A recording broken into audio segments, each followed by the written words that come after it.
Hello, I'm the TheZOMBIEJ. As you can tell by the title of the fucking video, I'm going to show you my record collection. Fairly small record collection, is not a lot, trust me. I might have done this before, but that video was taken down. I don't remember why. I think I just took it down because fuck me running. I don't know. So first we're going to take a look at the 7 inches. No, that's not the size of a dick. Shut up. 45s, you know. So I only have 3. They're all singles, obviously. So here we got Dragula and Super Monster Sex Action by Rob Zombie. So this isn't a paper thing, which is kind of weird. It's a little promo thing. We got When the Stillness Comes by Slayer. This one kind of got ruined by cat vomit on the back, which is just disgusting. Yeah, that's the... Oh, there's still dried puke right there. I'm gonna have to clean that. And then we got the World Painted Blood / Atrocity Vendor single by Slayer in this nice little thing. So that is the 45s. I'm still trying to find 45s to collect. So let's start with let's go with the full LPs, the studio albums. We'll start off with White Zombie with this. Los Exorcisto, Devil Music Volume 1, bitches. Yes, this is White Zombie's breakout. Before the other stuff. So Los Exorcisto, awesome vinyl, awesome album. The 2 big-titted women right there. That's funny. So, awesome album. Then we got my favorite, Astro Creep 2000. Yes, I actually listened to this earlier today, and I was having a lot of fun while doing so. It was just headbanging and making wicked, like, spinning of the head and stuff, getting dizzy and tripping out. It's like, what the fuck? So, I was having fun. This album is my favorite by White Zombie, and it forever will be. So, although there is something odd about the back cover, you got these black bars on the top and bottom of the thing, mostly because this back cover was from the CD release, I think.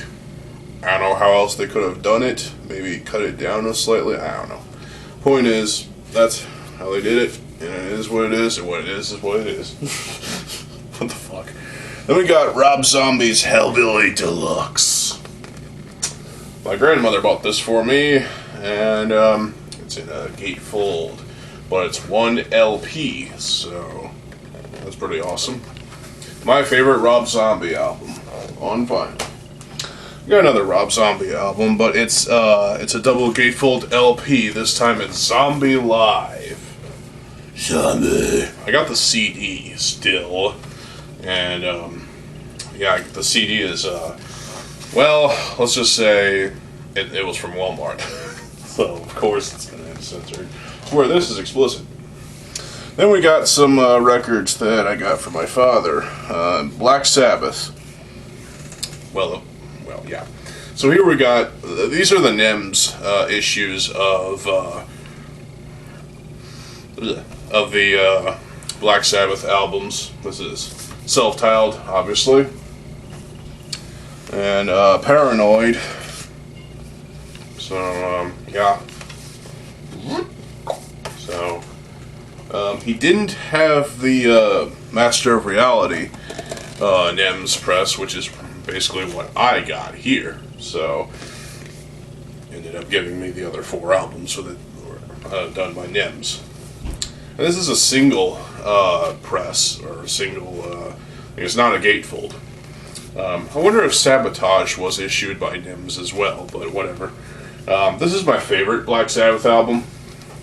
It's just absolutely awesome. And it's my favorite. That's all there is to it. So, there you go. This one costs a lot. It was like $30-something. 36 probably, going on 37. Then we got Volume 4. Of course. They stink. Ugh. They have that old-timey smell, which is kind of raunchy, but at the same time, what the fuck? And Sabbath Bloody Sabbath, a classic. I think this was when, no, I think it was starting with Volume 4, they started to go a little, when, you know, drugs were involved and whatnot. Then we go on to Slayer, my favorite thrash metal band. Sodom are number 2, unfortunately, because, yeah. Well, I don't know. Anyway, we got Show No Mercy here. I still need to finish collecting Slayer's albums on vinyl, so the records are cool. Sorry about that. Anyway, that's Show No Mercy. It's their first album, and it's probably Slayer at their rawest, I think. Then we got their live album, which there's issues with this one, apparently. Was it really authorized by the band? I don't think so, but hey, at least we got it. It's Live Undead. Yeah. Only 7 tracks, but hey, they didn't have much to play back then, so what the fuck. Well, Haunting the Chapel was released the same year, which, by the way, I need to get that on LP. On 12-inch vinyl. Then we got a Gatefold LP, again, with the Gatefold stuff. And it's Hell Awaits by Slayer. This is my favorite Slayer LP on vinyl and CD and cassette, because I have a cassette tape. It's the only cassette tape I have, so I may do a full CD collection video if y'all are interested. Post in the comment section below if y'all are interested. I might just end up doing it anyway because I got a fuck ton of CDs. Holy shit, I'm getting one in the mail soon too. Then we go into Slayer's most overrated album.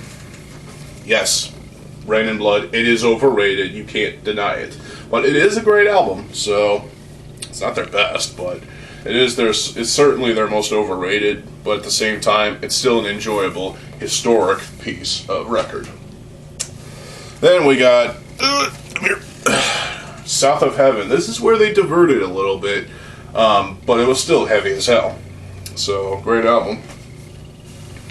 Then Seasons in the Abyss was kind of a restoring of the sound, but at the same time it had its own feel and whatnot. It was still pretty awesome, kick-ass album. This is when it kind of ended for Slayer in a way. But, yeah. Album came out the year of my birth. Divine Intervention. This is a good album. I don't understand. It's very underrated. It's criminally underrated. It's a great album. Why do people not talk about this one as much? It's the one that is commonly seen as not well talked about. I don't have Diabolus Musica yet, or Undisputed Attitude, but I do have God Hates Us All on Gatefold. So, yeah. Yep. This was, I think, my second favorite Slayer album at one point, which is probably going to upset some of y'all, but hey, at one point it was my second favorite. Yeah. And Divine Intervention was number 3 at one point, and I say Hell Awaits was number 1. Yeah. Kiss my ass. And no, I don't have Christ Illusion or Repentless, believe it or not. But I do have World Pain and Blood. In fact, I still haven't listened to Side B, which is strange, because the record player I had at the time sucked balls. It kind of expired, so this one's gatefold as well. So I have the whole world painted in blood and whatnot, and skeletal remains and whatnot. So that's it for Slayer. Oh, wait a minute. Nope, we got a couple of bootlegs. Found this one at a record store. What was it? I can't remember what it's called. It's called Vintage Vinyl, I think. Yeah, I found this double gatefold LP of Live in Montreux 2002. Yeah, there was actually a CD digipack of this as well, and a DVD of the actual video of the concert. If anybody has those, cool. Good for you. Oh, this was released in 2012? Kind of an anniversary of that. Well, I should have listened to this last year, when last year was another anniversary for this bootleg. But hey, then we have Till Death Do Us Part. This is a different version of that bootleg. This one actually has a CD backup. It's in the collection as well, so it contains Alive and Undead, basically Alive Undead. It basically rough mixes of Live Undead. That's the first thing, and then Hell Awaits U.S. Rehearsal Session 84. Only 3 tracks, you know, Warlock before Crypts of Eternity was called Warlock, so. And the cover art was taken from what was it, the Soundtrack to the Apocalypse box set book thing. That it was put in this nice, pleasing red and black color scheme. I like it. And also the music is pretty good. It's just the CD backup is kind of shit. Okay. My only death metal vinyl, and that is Cannibal Corpse with Eaten Back to Life. Ooh. All right. So, and I got this came with a poster as well, so that's cool. Yeah, except this is the less saturated cover art, which is a shame, but hey, if anybody has the original, good for you. I plan on getting the rest of the Cannibal Corpse albums on vinyl at some point, even their new one, Chaos Horrific. But first, with Chaos Horrific, I gotta get the CD that comes out this month. Shinedown released their recent album, Planet Zero, on vinyl, and here it is. It's a double gatefold LP. I feel like they could have gotten away with just one LP, divide the track listing like the first 10 tracks on one side and the other 10 on the other side. Decisions are made. But yeah, so it's a great album. I felt like I had to have both the CD and the LP. Even my father has a copy of the CD, so there you go. It's that great of an album. If they release this on cassette, no one's going to buy it, let's be honest, because I feel like very little value is for the cassette nowadays. People still make cassettes, people still buy them for collector's purposes, but I mean, I could make a whole video on physical media, and, you know, the relevancy of cassette tapes. I don't know. I'm gonna try to get a cassette collection built up at some point. I mean, I have Hell Awaits by Slayer, and that's it. But hey. Then I have my father's copy of The Nylon Curtain by Billy Joel. He gave it to me because I asked. Because I like Billy Joel. Billy Joel's music is pretty awesome. This has Goodnight Saigon, Pressure, Allentown, and the songs on side B are, it feels like the first half of the album is the best, because it has the singles, which for the most part are the best, and the other half of the album is not as good. I mean, Where's the Orchestra is pretty plain and kind of meh, but at the same time, it's a decent song, and I understand the message behind it. So Billy Joel, awesome. We got a couple of Dire Straits albums. I haven't listened to this one yet, which is weird. This is, what is this one? Love Over Gold. You have this lightning. Stupid. I need to listen to this, actually. This only has like 5 freaking tracks. And the first one, Telegraph Road, is literally the first side of the fucking vinyl, I think. Has a title track, so this is when they were kind of progressive in a way. Oh, there's some Blue Smoke on the back. That's cool. Blue Smoke. Take that out of context, I dare you. Then we got an album that kind of changed me a little bit to some degree. Brothers in Arms by Dire Straits. Again, my father's copy. I asked. He gave it to me, and I fucking love this. This is an 80s classic that really deserves more attention. I feel bad for the Dire Straits for not being around anymore. You know, this is a pretty solid album. It's pretty awesome. I like it for its old school sound. Old sound is pretty awesome. This is an album somehow my dad ended up with 2 copies of, and that is this Rush album. What's it called? Signals. Yeah, Signals. So he didn't need 2 copies of it, so he gave me this copy. So I haven't listened to this. I'm not a big fan of Rush, but hey, I can recognize their legacy. And yeah, I'll have to listen to this at some point. Let me know if this is their worst or best album. You might know more than I do. I don't know. Then we got a couple of soundtracks, and that's it. We got Rob Zombie's Halloween original motion picture soundtrack. This is heavy too. This is a weighty little thing. Mostly because of the thickness of the cardstock, and it's 2 LPs, of course. So yeah, I'm gonna get Halloween 2 soundtrack at some point too.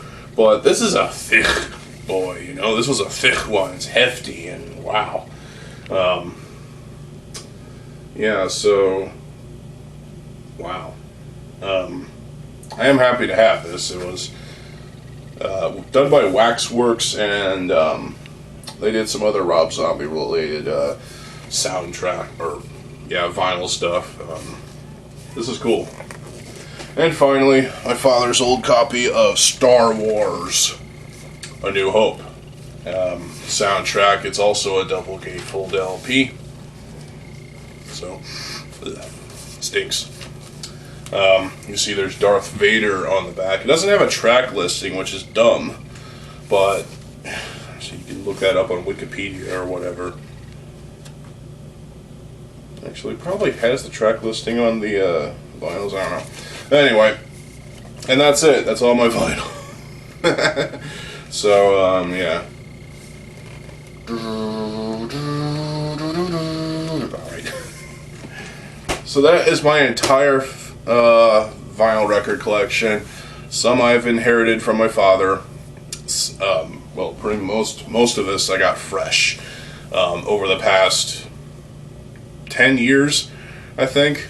I think I started in 2013. Christmas of 2013, I started collecting vinyls because I like vinyl.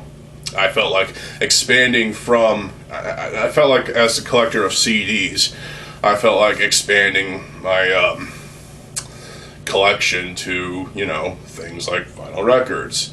And so I felt like it was necessary. Multiple formats make sense if you're a true music fan. If you don't do multiple formats like vinyl, CDs, or cassettes, you're an idiot. So you're not a real music fan. I know I only have one cassette tape, like I keep saying, but it's true. But I plan to rectify that at some point, so I've seen some cassette tapes on eBay from bands that I like, so that might end up happening. We'll see. But yeah, I plan to get more vinyls in the future, whether it be Christmas, my birthday, or just buying on a whim. You know, I am somewhat proud of what I have now, and I'm happy with what I have now, but there's always that zest for wanting, you know, to collect more vinyl, you know, expand the collection, and this collection is pretty solid for what it is. There's some great stuff in there, and yeah. Post your post in the comment section below what your like a video response or something to showcasing your vinyl collections I'd like to see. And as I collect more vinyl, I will show you more vinyl in videos. And I, of course, will probably most likely be doing a CD collection tour. So stay tuned for that. And I will have some more Bionicle videos like Kongu and whatnot. I even have some Lego related reviews too. So stay tuned. I got plenty of stuff coming out for y'all here on this channel on YouTube. And yeah, stay tuned for more videos. I'm TheZOMBIEJ. I'll see you folks. Have a good fucking day, and peace.